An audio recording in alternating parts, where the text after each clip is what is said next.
Welcome, everyone. Today, we're diving into the 10th Social Science, Last-Minute Revision, History, Important Questions and Answers, Part 2. I'm excited to guide you through this session.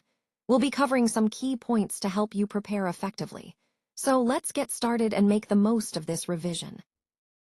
Today, I want to talk about Mahadev Govind Ranade and his valuable contributions. He was a prominent social reformer who dedicated his life to improving society. One of his key efforts was promoting widow remarriage, challenging the social norms that kept widows from remarrying. He also strongly opposed child marriage, recognizing its negative impact on young girls and society as a whole.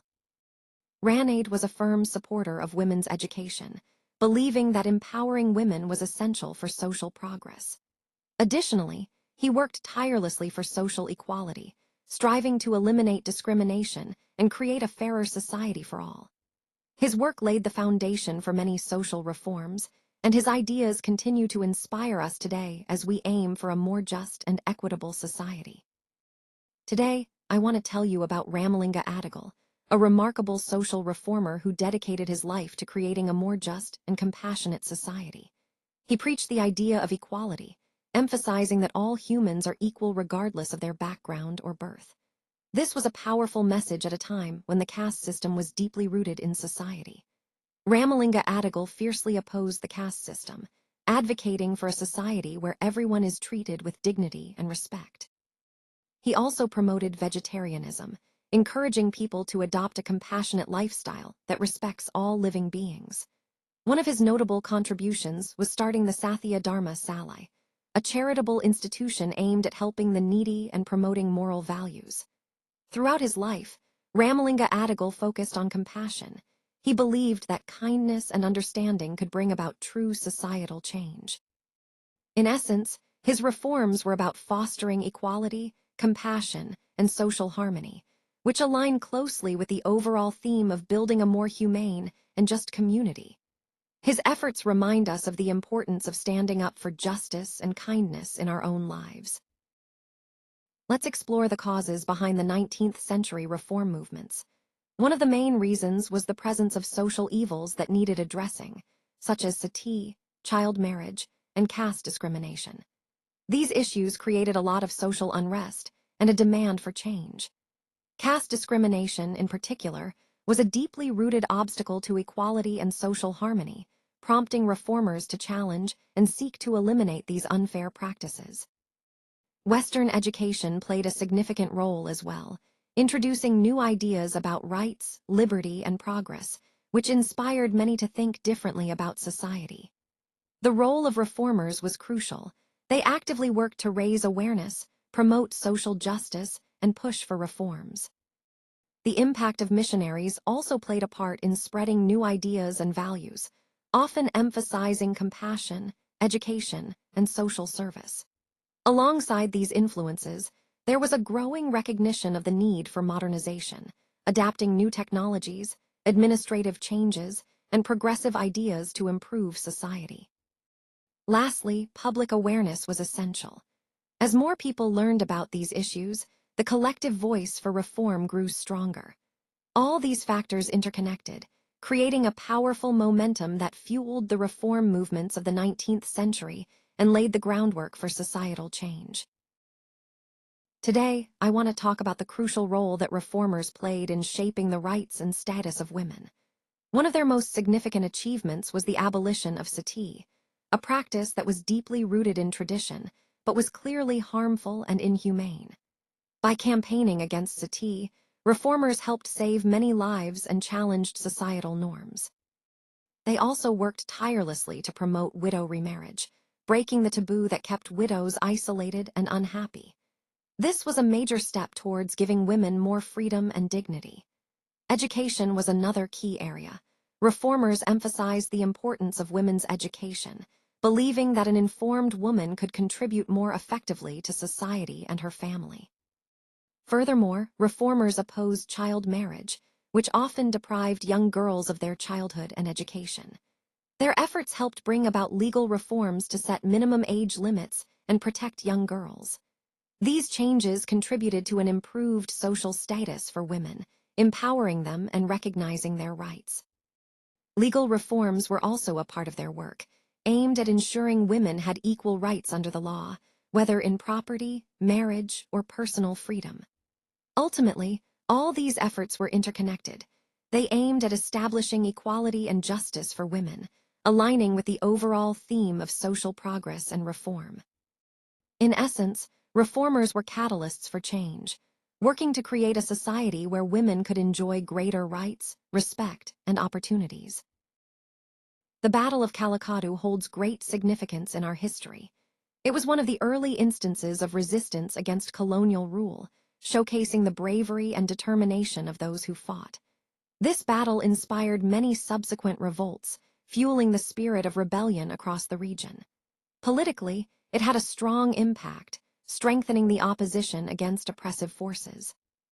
Overall, the Battle of Calicut was a pivotal event that not only demonstrated courage, but also played a key role in uniting people and challenging authority. It's a reminder of how collective resistance can lead to greater change. The Tiruchirappalli Proclamation of 1801 was a significant moment in our history. It called for unity among the people, emphasizing that we stand together in the face of external threats. The proclamation also expressed opposition to British rule, highlighting the desire to resist colonial dominance. It encouraged rebellion, inspiring ordinary people to take a stand for their rights. Most importantly, it asserted our fundamental rights, reminding us that we are entitled to freedom and self-determination. This document is a powerful symbol of our collective struggle and the ongoing fight for independence, tying into the larger theme of resistance and resilience throughout our history.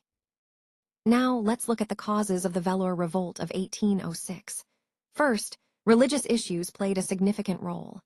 The soldiers and the local population were deeply attached to their religious practices, and any changes or restrictions threatened their beliefs. Next, dress code changes also created unrest. The soldiers felt that new dress codes were an interference with their traditions and identity. Low salaries were another critical factor. Many soldiers were unhappy because their pay was insufficient, which led to discontent and unrest. Along with that, there was a general soldier discontent, stemming from poor living conditions and lack of respect, which fueled their frustrations. The influence of Tipu Sultan also contributed. His legacy and the desire to resist British dominance inspired some of the soldiers to challenge their oppressors. Lastly, widespread British hatred and resentment against the soldiers and the local population created an atmosphere of hostility, which eventually exploded into rebellion. All these causes are interconnected and reflect the broader struggle against British rule and the desire to preserve local traditions and dignity. Veerapandiya Kattabomman's fight was truly a remarkable example of resistance. He refused to pay the unjust taxes imposed by the British, standing firm against their authority. His opposition to the British was not just about taxes, but about defending his people's independence. Kattabomman showed incredible bravery in his fight, risking everything for his cause. His courage inspired many, and he gained the support of his people who believed in his resistance. Sadly, he was eventually captured and executed, but his spirit lived on. His fight became a symbol of defiance and inspired others to stand up against colonial rule. This story highlights the importance of courage and resistance in our path toward independence, fitting perfectly into the overall theme of fighting for freedom. Today, I want to talk about the Home Rule movement and its significance in our struggle for independence.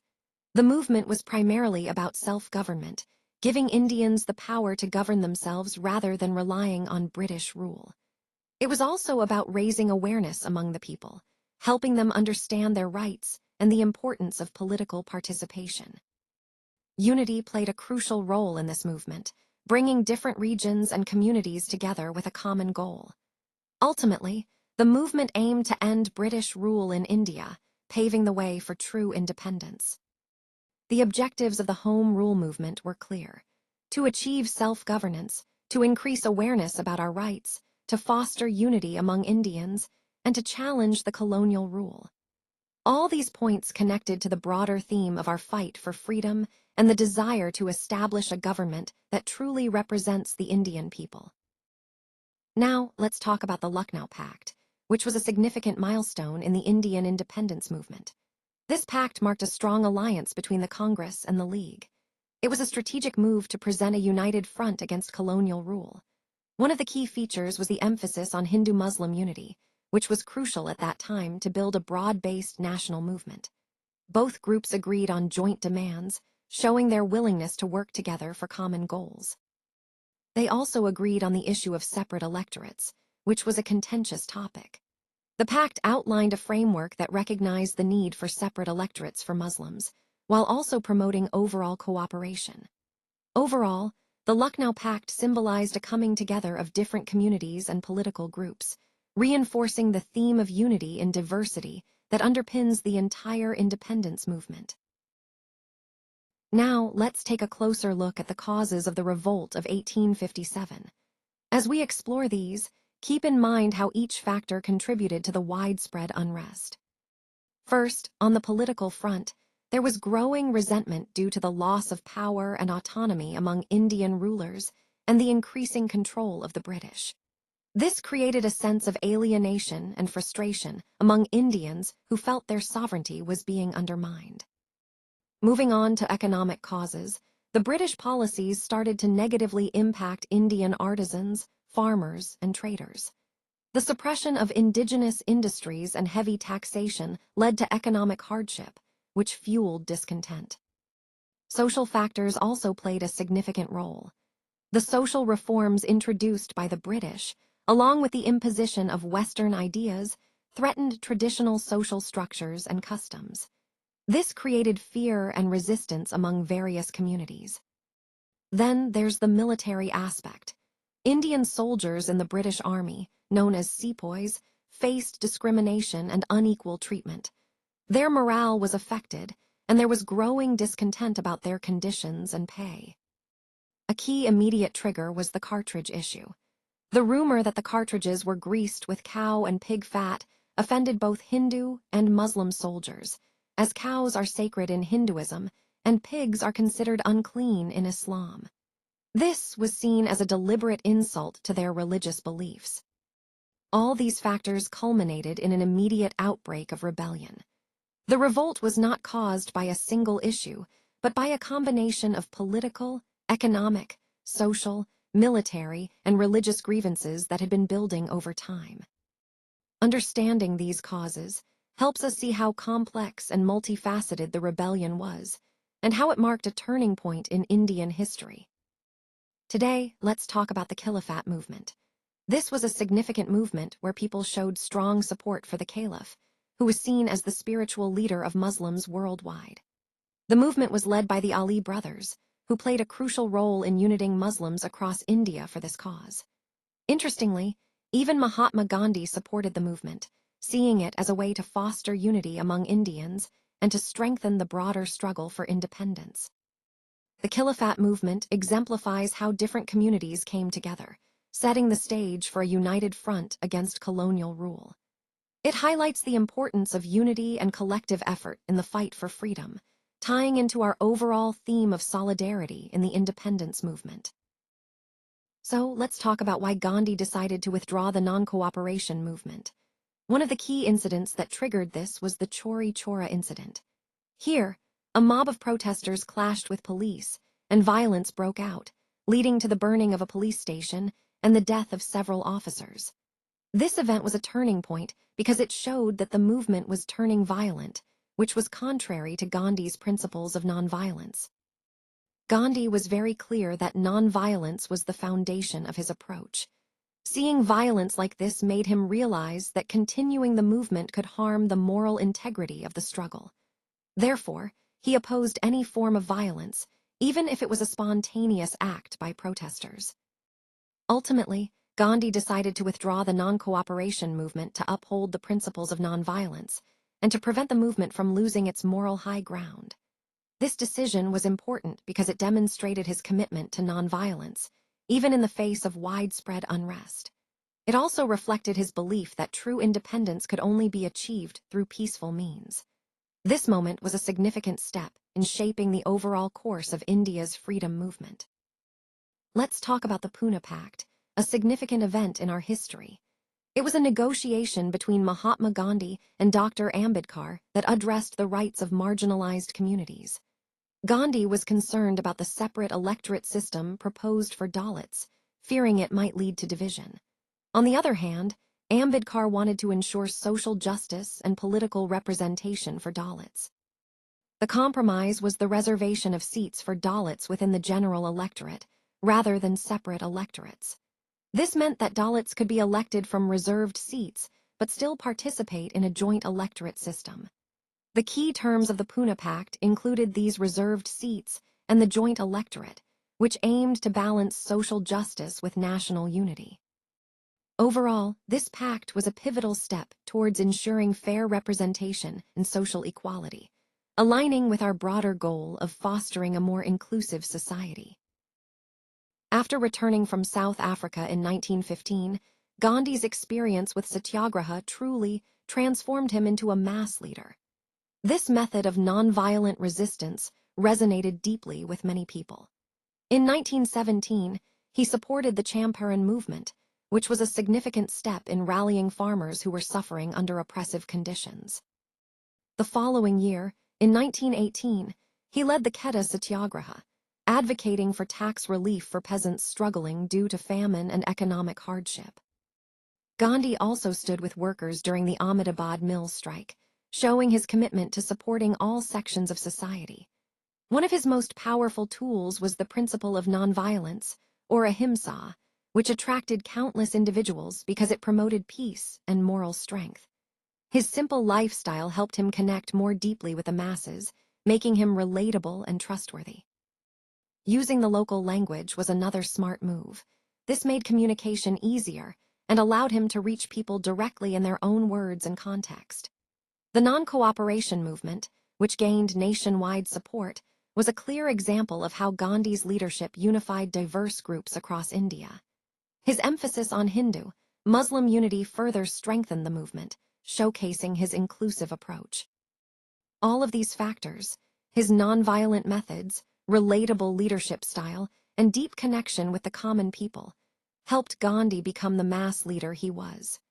In summary, he built his leadership on nonviolence, genuine leadership qualities, and a close bond with the people, which ultimately made him a unifying figure across the nation. Let's talk about the contribution of the moderates to the Indian independence movement. The moderates were actually some of the earliest leaders of the Indian National Congress, active from 1885 to 1905. They laid the foundation for future activism by focusing on peaceful methods of protest. Leaders like Dadabhai Naoroji, Gopal Krishna Gokhale, and Shorendranath Banerjee believed strongly in working within the system. They emphasized constitutional reforms and showed loyalty to British rule, hoping to bring about change through dialogue and legal means. They used petitions, resolutions, and speeches as their main tools to demand rights and reforms. This approach was about advocating for Indians' interests in a respectful and lawful manner. Their contribution was crucial in setting the stage for later, more assertive movements, but their emphasis on peaceful methods and constitutional means played a significant role in shaping the early phase of the independence struggle. Overall, their efforts helped raise awareness and laid the groundwork for future generations of freedom fighters. Now, let's talk about Annie Besant's remarkable contribution to India's independence movement. She was a key figure in starting the Home Rule movement, which aimed to give Indians self-governance and greater control over their own affairs. She actively promoted the idea of self-government, encouraging Indians to take charge of their political destiny. Annie also worked tirelessly to spread political awareness among the people, helping them understand their rights and responsibilities. Beyond politics, she was deeply involved in education through the Theosophical Society, which emphasized the importance of knowledge and spiritual growth. Her efforts inspired many young people to participate in the freedom struggle, energizing a new generation to stand up for India's independence. Overall, her contributions were vital in shaping the nationalist movement and empowering citizens to take action.